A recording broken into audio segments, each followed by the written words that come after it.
The very first studies of thermal propulsion nozzles were based on the work carried out by René Laurent in 1913 and rediscovered in the 1930s by an Italian, Crocco, and a Frenchman, René Leduc. The turbojet, or ramjet, is an extremely simple construction with no moving parts. It is the most simple airplane motor imaginable. All it consists of is a cylinder with a distributor placed at its entry to compress the incoming air. Heat is provided by fuel injection, and the exit nozzle at the rear releases the burnt gas.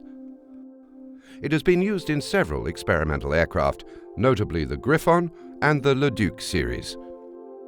It only functions at high speeds, up to Mach 9, so these days its principal use is to propel cruise missiles.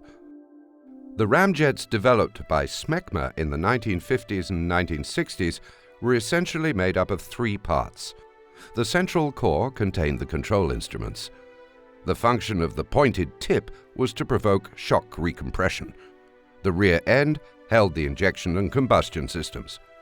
The external shell of the distributor, attached by arms to the central core. The ramjet motor can only really function at speeds over 500 kilometers an hour, so air rushes into the air inlet at very high pressure. There it meets with the fuel, kerosene, that is being sprayed in by the injectors. The combustion produced creates a large quantity of hot gas, which is then expelled from the rear of the motor. From 1965 to 1970, tests were carried out with a view to using ramjets to power the Coleopter, but they were discontinued due to lack of funds.